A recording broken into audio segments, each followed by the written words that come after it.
의심의 성에서 벗어난 크리스찬과 소망은 이제 기쁨 산맥에 가는데 거기에서 목자들을 만나요.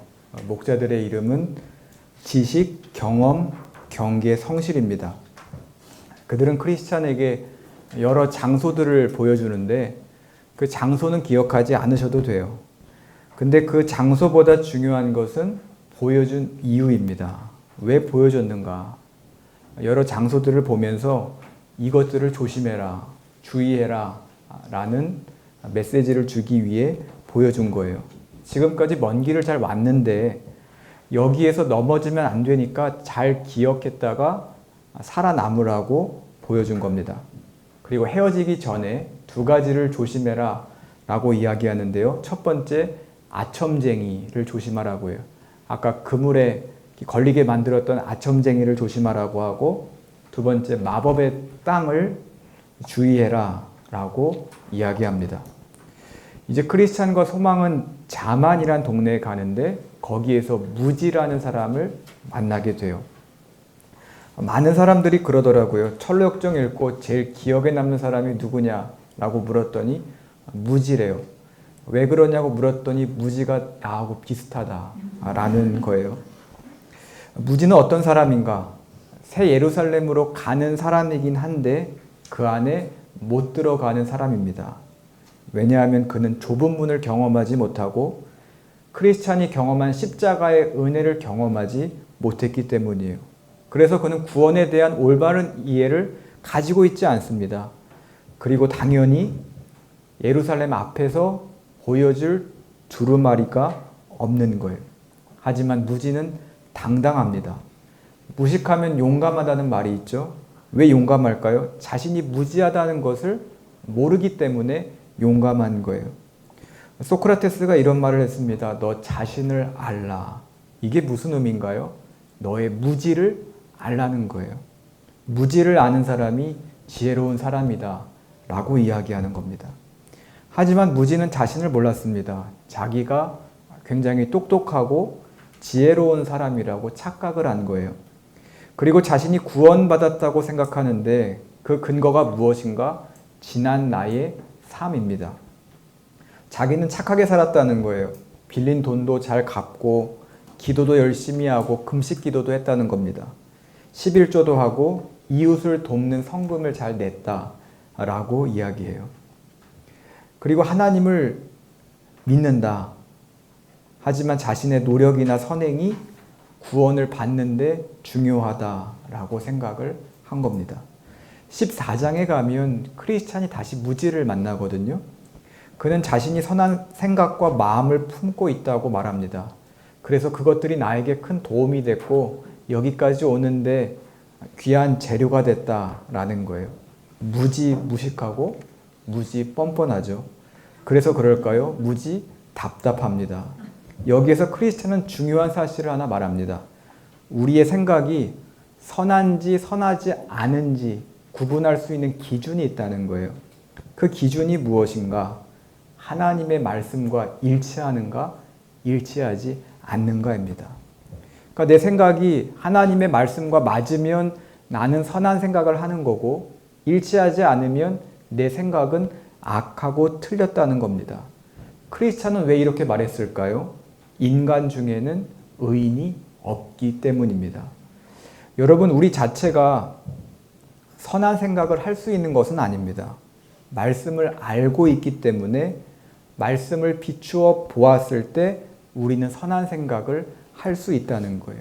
말씀이 기준인 겁니다. 그래서 우리는 어떻게 살아야 되는가? 성경의 관점으로 보고 나보다 주님이 나를 더 잘 아신다 라는 것을 인정하며 살아야 되는 겁니다. 그때 선한 생각과 마음을 품을 수 있고 그것이 선한 행동으로 삶으로 이어진다는 거예요. 의롭다함을 받는 것도 마찬가지입니다. 무지는 예수님이 죄인들을 위해 죽었다는 사실을 믿었습니다. 그리고 예수님을 믿고 신앙적인 의무를 다한다면 예수님께서 그 노력을 받아주실 거야 라고 생각을 해요. 이 말이 맞을까요? 아무 생각 없이 들으면 무지의 말이 맞는 것 같은데요. 사실은 틀린 말입니다. 의롭다함을 받기 위해 우리가 해야 될 것은 없습니다. 의로우신 예수님이 우리를 의롭다고 인정해 주시면 되는 거지 우리가 해야 할 것은 없는 거예요. 우리가 그분께 나아가고 피하면 되는 겁니다. 책에서 크리스찬은 이렇게 말하잖아요. 우리 다 같이 읽겠습니다. 시작. 독생자의 순종과 인간의 노력이 하나님 앞에서 의로워질 수 없네. 진정한 신앙은 영혼을 재촉해서 그리스도의 의로우심 가운데로 도망쳐서 마땅히 받아야 할 저주에서 벗어나게 해준다네. 어떤 사람은 이렇게 말할지 몰라요. 그리스도의 의로우심으로 가는 건 그래도 내가 가는 게 아니냐.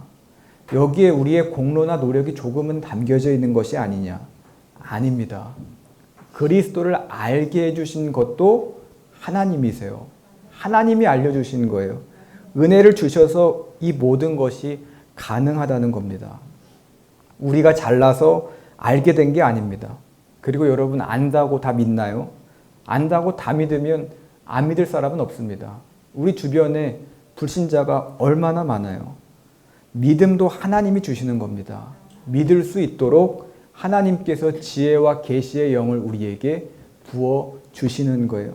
계속 말씀드리지만 앞선 은혜와 하나님의 부르심이 있기 때문에 우리가 하나님을 믿는 거고 예수님을 구원자라고 인정하며 고백하는 겁니다. 하지만 안타깝게도 무지는 그것을 이해하지 못하는 거예요. 크리스찬은 걸어가다가 작은 믿음에 대한 이야기를 합니다. 작은 믿음이란 사람을 만난 것이 아니라 이 동네를 지나가는데 아 여기에 작은 믿음이란 사람이 있었지라고 떠올리며 이야기를 하는 거예요. 작은 믿음은 순례자인데 길을 가다가 깡패를 만납니다. 심약과 불신과 죄책감이라는 깡패인데요. 그들이 작은 믿음의 돈을 다 뺏어가요. 그런데 한 가지를 빼앗지 못합니다. 그게 뭔가 천국에 들어가는 신분증이에요. 안 뺏긴 이유는 작은 믿음이 잘 지켜서가 아닙니다. 그것만큼은 안 뺏겨야지라고 노력해서 그런 게 아니라 하나님의 은혜로 빼앗기지 않게 된 거예요. 존 버녀는 왜 잘 이야기하다가 갑자기 작은 믿음을 이야기한 것일까? 무슨 메시지를 주고 싶은 것일까? 아마 베드로를 생각하며 쓰지 않았을까라고 생각이 듭니다. 베드로가 물 위를 걷다가 빠지잖아요. 그때 예수님이 뭐라고 하십니까? 믿음이 작은 자요, 왜 의심하느냐? 베드로는 예수님의 수제자였지만 그는 믿음이 작은 자였습니다. 다혈질이고 한 성격하는 사람이었지만 동시에 두려움이 많은 사람이었어요. 그래서 예수님을 3번 모른다고 부인하잖아요. 강한 로마 군사가 신문을 쓸 때 말한 것이 아니라 어린 소녀가 질문한 것에 겁을 먹어서 나 예수님 모른다고 3번 부인하잖아요. 또 갈라디아서 2장에 보면 베드로가 이방인들과 함께 음식을 먹거든요. 그때 할례를 받은 유대인들이 오자 안 먹은 척해요. 그 자리를 떠납니다. 왜요? 유대인들 눈치 보느냐고, 괜히 신경 쓰느냐고 떠나는 거예요. 물론 우리는 그런 베드로보다 못합니다. 우리가 베드로보다 믿음이 강하다라고 이야기할 수 있는 사람은 아마 거의 없을 거예요. 작은 믿음이라도 있는 게 어딘가라는 생각이 들죠. 겨자씨만한 믿음이 있어도 큰 산을 옮길 수 있다고 하잖아요.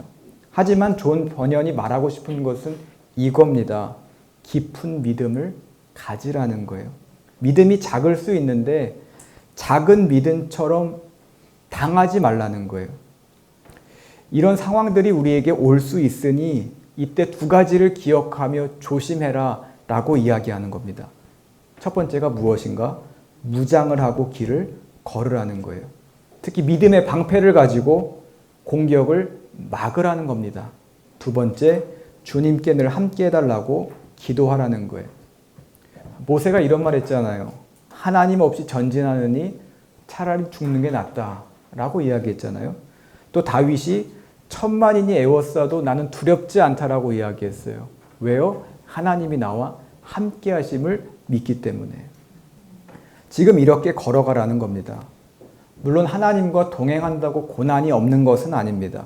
작은 믿음처럼 우리도 믿음 가지고 살아도 깡패도 만나고 사탄의 공격도 당합니다. 하지만 그때 하나님이 도와주시면 이길 수 있다는 거예요.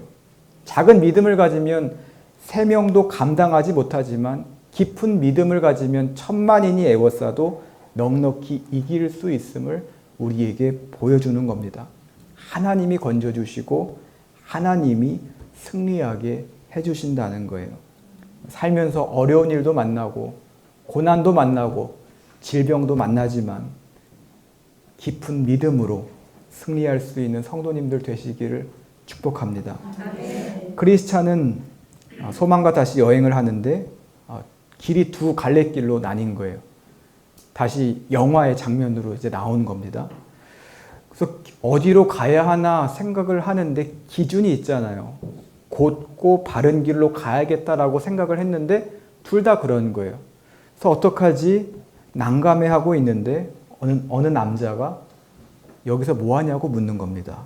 새 예루살렘으로 가려고 하는데 어디로 가야 할지 모르겠습니다 라고 하니까 자기를 따라오라는 거예요. 그러면 안 됐죠. 그 사람이 누구였습니까? 아첨쟁이였던 거예요. 그래서 그 남자가 쳐놓은 그물에 걸리게 됩니다. 목자들이 그렇게 조심하라고 이야기했던 아첨쟁이에게 걸리게 된 거예요. 아첨쟁이는 어떤 사람인가? 쉽게 말하면 사기꾼입니다. 진리를 말하지 않고 남을 속이는 사람이죠. 겉으로는 도와주는 것 같고 호의를 베푸는 것 같지만 뒤에서 발등 찍는 사람, 속으로는 발 앞에 그물을 치는 사람, 그래서 넘어지게 하는 사람이 아첨쟁이라는 거예요. 책을 보다 보면 크리스찬과 소망이 답답해 보이거든요. 그렇게 조심하라고 했는데 어떻게 아첨쟁이에게 걸릴 수 있나 라는 생각이 들어요. 그리고 목자들이 지도까지 줬는데 누가 뭐라 하든 듣지 않고 지도를 보면 됐는데 사람의 말에 홀랑 넘어가서 이 지경, 이 꼴에 당한 거 보면 참 답답하다는 생각이 들기도 합니다. 다행히 천사가 나타나 그들을 구해주죠. 근데 구해준다고 끝이 아닙니다. 그들을 책망했는데 정신 차리라고 채찍질한 거예요. 영화에서는 아이들이 봐서 그런가 채찍질했을 때 그물이 끊어진 정도인데 책을 보면 그들을 때립니다. 이 부분을 읽고 어떻게 천사가 사람을 때릴 수 있냐고, 김혜자 씨가 꽃으로도 때리지 말라고 했는데 어떻게 천사가 채찍질을 사람에게 할 수 있냐고 뭐라 할 분이 계실 것 같은데요. 여러분 자녀 키워보셔서 아시잖아요. 자녀들을 오냐오냐 키운다고 좋은 게 아닙니다. 저도 아이가 있는데 아이에게는 조금 엄한 편입니다. 왜요? 잘못되면 안 되니까요. 실수를 할 수 있지만 그것이 반복되면 그 아이에게 안 좋은 것을 알기 때문입니다. 물론 폭력은 안 됩니다. 하지만 훈육과 훈계는 필요하잖아요. 부모의 감정적인 매질은 안 됩니다. 또 일방적인 매질도 안 됩니다. 부모와 자녀가 상식적이고 그나마 이해할 수 있는 매나 징계는 필요합니다. 결국 그것이 마음 아프지만 아이가 잘못된 길로 가는데 막아주는 역할을 하는 거예요. 그래서 남경필 집사님이 아들을 신고한 거잖아요. 전 경기도지사 남경필 집사님 아시죠? 그게 쉬운 결정이었을까요? 쉽지 않았을 겁니다. 하지만 자녀를 사랑하니까 이렇게 하지면 아이가 마약에도 빠져서 중독된 채 망친 삶을 살 것을 아니까 자녀를 신고한 거죠. 천사도 마찬가지입니다. 요한계시록 3장 19절은 이렇게 말합니다. 우리 다 같이 여기 나오나요? 네, 다 같이 읽겠습니다. 시작. 내가 사랑하는 자를 책망하여 징계하노니 그러므로 내가 열심을 내라 회개하라. 열심을 내라고 채찍질한 겁니다. 그리고 천사는 그들을 바른 길로 보내요. 그 길을 걸어가는 크리스찬과 소망은 천사를 원망하지 않습니다. 너무 아프지 않았어?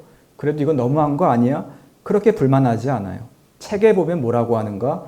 순례자들은 베풀어진 친절에 감사한 뒤에 오로지 바른 길을 따라가며 이렇게 노래했다라는 겁니다.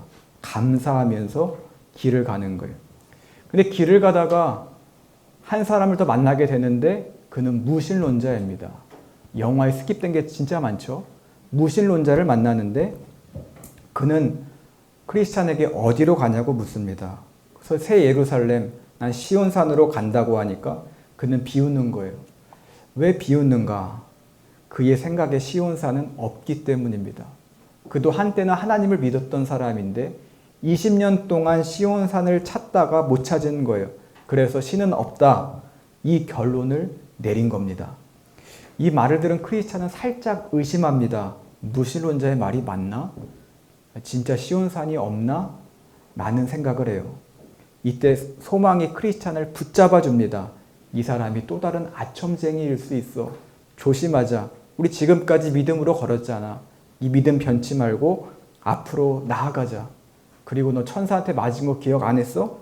채찍질 언제 당할지 모르니까 정신 차리자. 이러면서 앞을 향해 나아갑니다.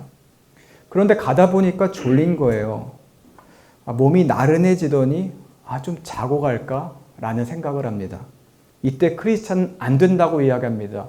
왜요? 순간 직감한 거예요. 여기가 마법의 땅이구나 라고 느낀 겁니다. 목자들이 두 가지 조심하라고 했잖아요. 첫 번째 아첨쟁이, 두 번째 마법의 땅. 왜 존 버녀는 마법의 땅을 여기에 만든 것일까? 여러분 신앙생활 하다 보면 마법의 땅과 같은 곳을 만날 때가 있습니다. 초신자는 만날 수가 없어요. 하지만 신앙생활 오래 하고 웬만큼 직분 가진 사람은 반드시 마법의 땅을 만납니다. 신앙생활 잘 하다가 갑자기 쉬고 싶고 자고 싶을 때가 있습니다. 분명히 지금 평안하고 좋거든요. 근데 말씀에 대한 의욕도 줄고 기도도 안 되고 뭔가 나른함과 나태함의 모습이 나타나기도 하는 거예요. 그때 잠들면 어떻게 될까요? 우리의 신앙은 점점 무너지는 겁니다. 그리고 인내하며 어렵게 쌓은 탑이 다 타버리는 거예요. 공든 탑이 무너지는 거죠. 그래서 데살로니가전서 5장 6절은 이렇게 말합니다. 그러므로 우리는 다른 이들과 같이 자지 말고 오직 깨어 정신을 차릴지라. 평안할 때 여유 부리지 말고 깨어 있으라는 거예요. 남들 다 잔다고 함께 자지 말고 정신 똑바로 차리라는 겁니다. 그래서 잠들 뻔한 크리스찬과 소망은 어떻게 합니까? 서로 유익한 이야기를 하기 시작해요. 하나님의 행하신 일들을 이야기하면서 그 은혜를 나누는 거예요. 내가 받은 은혜를 자랑하는 것이 아니라 서로에게 도전이 되고 은혜를 끼치는 겁니다. 자기 자신을 각성시키는 거예요. 여러분 중에도 영적 슬럼프가 오신 분들이 계실 겁니다. 마법의 땅에 계신 분이 계실 텐데요. 그래도 철로역정 강의를 신청하셨다는 것은 아직 위험하지 않다는 겁니다. 희망이 있으신 거예요. 평안함이 안일함이 되지 않기를 축복합니다. 깨어 계셔서 신앙에 안주하지 말고 신앙의 길을 완주할 수 있는 여러분 되시기를 축복합니다. 14장에 가면 이제 크리스찬과 소망은 다시 무지를 만나요. 앞에서 이야기한 것처럼 무지는 자신의 그런 부족함을 인지하지 못합니다. 그리고 그는 여전히 변하지 않아요. 구원과 의롭다함을 받는 데 있어서 자신의 공로와 노력이 필요하다 확실하게 믿고 있는 사람이에요. 하지만 무지는 다른 사람들과 달리 계속 새 예루살렘까지 성실하게 걸어갑니다. 무지와 대화를 한 크리스찬은 지쳤습니다. 우리도 그렇잖아요. 좀 안 좋은 이야기하고 답답한 사람과 대화하다 보면 우리 마음이 굉장히 다운되고 어렵잖아요. 그래서 좀 분위기를 반전시키자 그런 마음에 크리스찬과 소망은 유익한 이야기를 하는데요. 잠시라는 사람의 이야기를 합니다. 저는 이 인물도 굉장히 중요하다고 생각하는데요. 왜냐하면 많은 크리스찬들이 무지와 비슷하고 잠시와 비슷하기 때문이에요. 잠시는 신앙이 좋았던 사람입니다. 제가 좋았던 사람이라고 하는 거 보면 과거형이죠. 예전엔 좋았지만 지금은 좋지 않은 사람이에요. 처음엔 자신의 죄가 심각하다는 걸 깨달았습니다. 그래서 말씀을 보면 눈물이 나고 하나님께 회개하고 신앙에 열심히 있던 사람이에요. 그렇게 순례 여행도 떠났는데 하지만 얼마 가지 못해 포기한 사람이 잠시입니다. 그리고 완전히 변질되는데요. 왜 그 사람은 변질되었는가? 책은 그 이유에 대해서 이야기해요. 첫 번째, 양심은 깨어났지만 마음은 변하지 않았기 때문이에요. 죄는 알아요. 죄는 인식하지만 변하지 않는 거예요. 마음이 그 죄를 벗어나지 못하고 계속 그 죄를 반복하는 겁니다. 두 번째, 세상과 사람에 대한 두려움을 느꼈기 때문이에요. 예수 믿으면 왠지 차별당할 것 같고 내 삶이 힘들어질 것 같다는 생각이 드는 겁니다. 괜히 주변 사람들이 보는데 광신도라고 생각할 것 같고 예수쟁이라고 말할 것 같고 교회 다니면 시대착오적인 사람이라고 생각할 것 같은 생각이 드는 거예요. 잘 사는 것도 사는 건데 최소한 나는 당하며 살고 싶지 않다는 생각이 든 겁니다. 그래서 세상과 사람들에게 두려움을 가진 거예요. 세 번째, 진실한 신앙을 가지는 것을 부끄러웠기 때문이에요. 그의 교만한 마음이 믿음을 천한 것으로 여기고 한심한 것으로 여긴 겁니다. 그래서 한때는 눈물도 흘렸는데 지금은 그런 눈물은 사라진 거예요. 크리스찬은 잠시가 왜 신앙이 무너지게 되었는지 이유를 이야기하면서 한 가지를 더 말합니다. 그의 삶이 망가진 과정에 대해서 이야기해요. 그는 어떤가? 먼저 하나님을 생각하지 않아요. 당연히 죽음과 심판에 대해서도 생각하지 않는 거죠.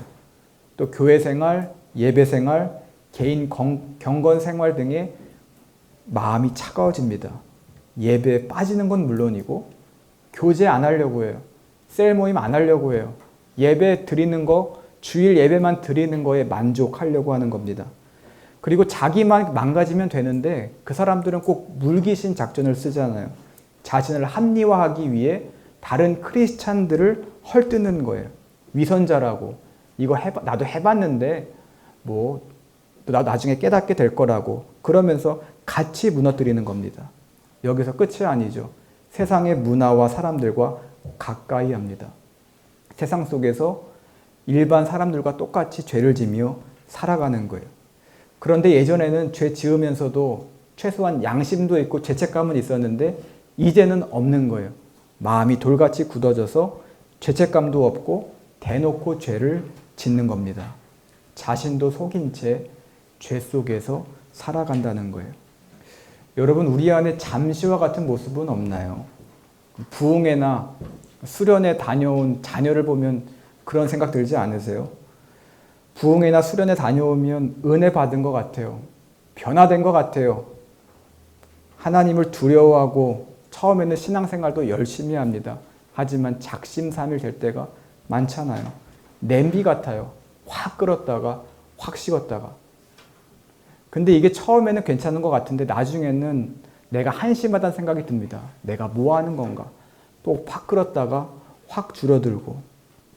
인정하기 싫지만 그런 모습이 우리 안에 있는 거예요.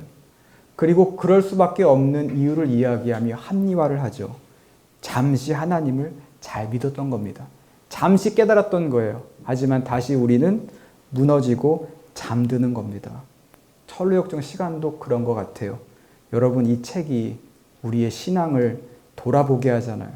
우리를 찔리게 하잖아요. 잠시 각성하지 마시고 잠시 번쩍하지 마시고 이 강의를 통해 이 깨달은 마음을 오래 지속할 수 있는 여러분 되시기를 축복합니다. 뜨거웠다 차가워지지 마시고 뜨거움을 유지할 수 없다면 따뜻하게라도 뜨끈하게라도 핫은 아니더라도 웜할 수 있는 성도님들 되시기를 축복합니다. 마법의 땅을 지난 크리스찬과 소망은 이제 뷸라라는 지방에 갑니다. 뷸라 어디서 들어보셨나요? 다른 교회 찬양대 중에 뷸라 찬양대도 있고 그런 걸로 알고 있는데요. 7교회가 뷸라인가요? 이사야 62장 4절에 나오는 땅이에요. 이사야 말씀 우리 다 같이 읽겠습니다. 시작. 다시는 버림받은 자라 부르지 아니하며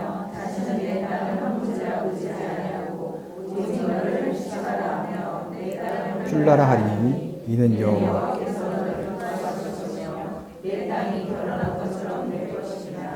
그러니까 뷸라는 이스라엘과 하나님이 회복되는 곳입니다.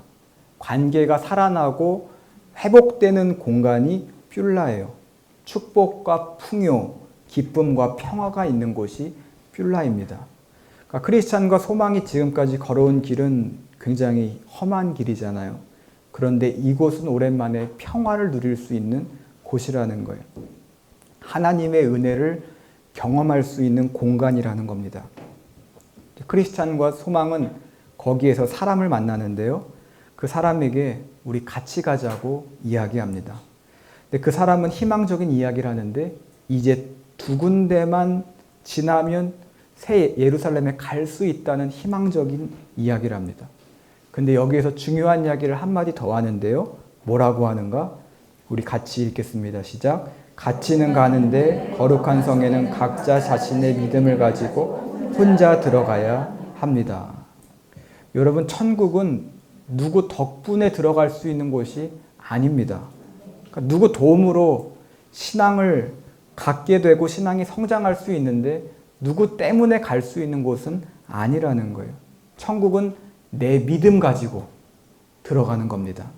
옛날에 교회 학교에서 불렀던 찬양이 있는데요. 제가 여기 찬양도 악보를 넣어놨죠. 그러니까 옛날에 어릴 때 불렀던 찬양이 지금 생각하면 정확해요. 돈으로도 못 가요, 하나님 나라. 힘으로도 못 가요, 하나님 나라. 벼슬로도 못 가고요. 지식으로 못 가고 예뻐도 못 가고요. 마음 착해도 못 갑니다. 그럼 누가 가요? 거듭나면 가고요. 믿음으로 가는 나라가 하나님 나라라는 거예요. 믿음 가지고 가는 거예요. 그래서 신앙에서 우리가 믿음을 강조하는 겁니다. 우리가 영화에서 봤는데 크리스찬과 소망은 이제 마지막 관문, 큰 강을 앞에 두고 있습니다. 근데 다리가 없어요. 어떻게 가야 되나 걱정이 되는 거예요. 하지만 이 강을 반드시 건너야만 새 예루살렘에 갈 수 있는 거예요. 이 강은 특징이 있는데 물의 높이가 올라갔다가 내려갔다 그래요. 그러니까 물의 수위가 바뀌는 거죠.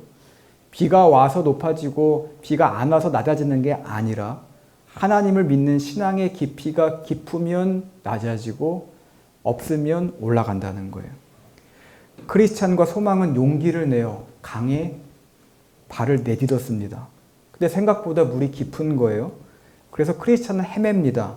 깊은 물에 빠지면 사람이 순간 당황하잖아요. 다이빙을 해도 내가 수영할 수 있어도 순간 물을 먹게 되면 발버둥을 치잖아요. 그러니까 당황하잖아요.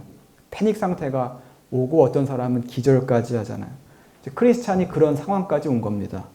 이제는 내가 끝이구나 생각을 하는데 소망이 옆에서 포기하지 말라고 힘을 주는 거예요. 그때 크리스찬이 정신을 잃어가다가 하나님의 음성을 듣습니다. 이사야 43장 2절 말씀인데요. 우리 같이 읽겠습니다. 시작. 내가 물 가운데로 지날 때 내가 너와 함께 할 것이라. 강을 건널 때 물이 너를 침몰하지. 하나님의 음성을 들은 거예요. 너가 물 가운데 있을지라도 침몰하지 않고 너가 죽지 않을 것이다. 내가 보호할 것이다. 이 말씀을 듣고 크리스찬이 힘을 내어 강을 건넙니다. 여기만 건너면 새 예루살렘입니다. 하지만 그 전까지 쉽지 않아요. 회복의 땅 뷸라를 지나도 우리가 믿음으로 지나가야 할 강이 반드시 있습니다. 여러분, 그 강은 다른 곳으로 갈 수 없어요. 배로 못 갑니다. 내가 직접 뛰어들어야 되는 거예요. 근데 아이러니하게도 우리 몸으로 지나야 하지만 우리 몸으로 지나갈 수 없습니다. 이게 무슨 말인가? 우리 능력 가지고 못 간다는 거예요. 우리 수영 능력 가지고 내가 가진 힘 가지고 건너지 못한다는 겁니다. 그곳은 오직 믿음으로 지나갈 수 있다는 거예요. 그래서 죽음의 공포를 느낄지라도 소망을 가지고 믿음을 가지고 나아가는 거예요.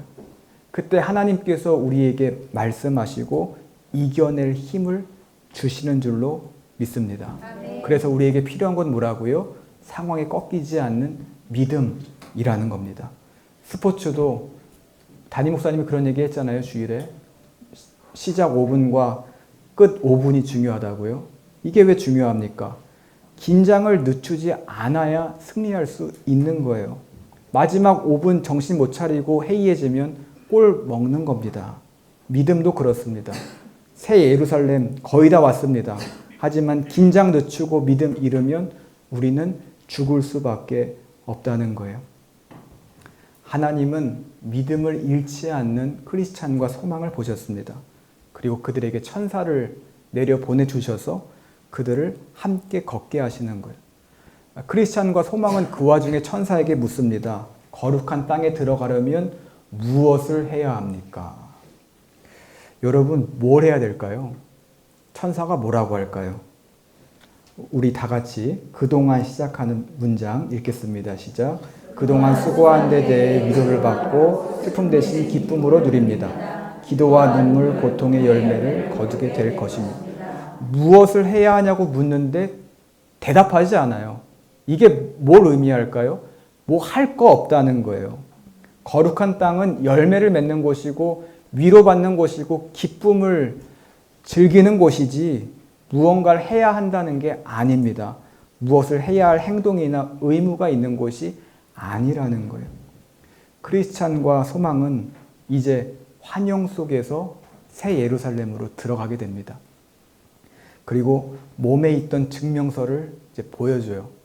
십자가에서 그 천사에게 받았던 두루마리를 보여주는 거예요. 그들은 성 안으로 들어왔습니다. 들어오자마자 옷이 바뀌어요. 영화에도 그걸 표현했더라고요. 순간 옷이 바뀌더라고요. 입던 옷이 바뀌고 그동안 경험하지 못했던 영광을 누리게 됩니다. 근데 책에 보면 그때 무지가 새 예루살렘 성 앞으로 옵니다. 대단해요. 무지는 그래도 그 강까지 건넌 거예요.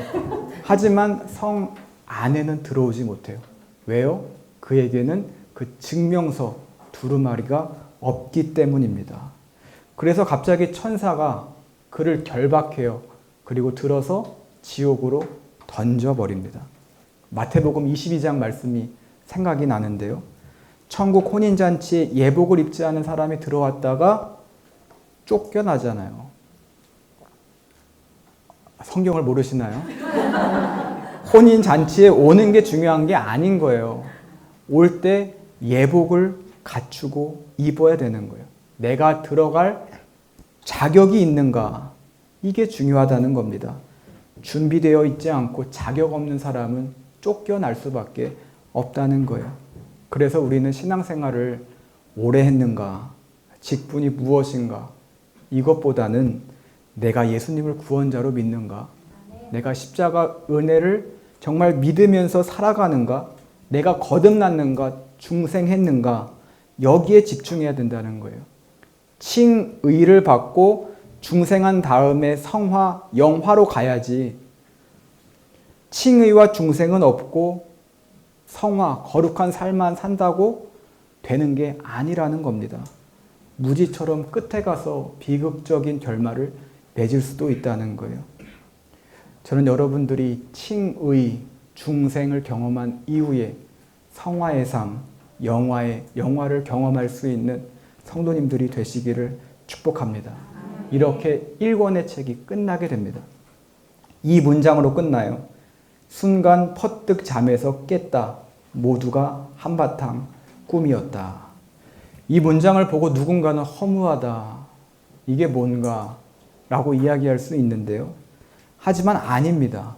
우리는 지금까지 크리스찬의 순례의 여정을 보았잖아요. 그의 옆에서 자세하게 바라본 거예요. 이제 할 일은 무엇일까요? 우리의 미션은 무엇일까요? 꿈에서 깨어 보고 느낀 것을 삶으로 살아내는 겁니다. 우리가 책에서 본 내용들을 우리의 삶 속에서 이루며 살아가는 거예요. 저는 책을 읽으면서 느낀 것은 순례의 여정이 혼자 외로운 고독의 길이 아니라는 겁니다. 고난은 있지만 고독의 길은 아닌 것 같아요. 왜냐하면 하나님이 늘 함께 하시기 때문입니다. 전도자를 만나게 하시고 천사를 통해 도와주시기도 하는 거예요. 신실을 만나게 하시고 신실이 죽으니까 소망을 통해서 함께 걷게 하시잖아요. 하나님의 예비하신 은혜는 우리의 생각을 뛰어넘고 초월하는 겁니다. 하나님은 만남의 복과 때에 맞는 은혜를 내려주셔서 우리가 넘어지지 않도록 지켜주십니다. 넘어지더라도 일으켜 주십니다. 안주하지 않고 완주할 수 있도록 상황을 하나님께서 열어주시는 거예요. 이것을 기억하며 신앙생활하는 여러분이 되시기를 축복합니다. 우리는 크리스찬이면서, 그러니까 책 주인공, 크리스찬이면서 누군가에게는 전도자이고 신실이고 소망입니다. 혼자 걸어갈 수 없는 거예요. 성도님들의 순례 여정 가운데 그런 도움과 손길을 경험할 수 있는 은혜가 있으시기를 축복합니다. 그리고 동시에 여러분들이 동반자가 되셨으면 좋겠어요. 누군가에게 도움을 주는 동반자가 되시기를 축복합니다. 그래서 새 예루살렘에 들어가 하나님이 준비하신 잔치에 참여하고 위로와 기쁨을 경험하며 하나님께 영광 돌릴 수 있는 성도님들이 되시기를 주님의 이름으로 축복합니다.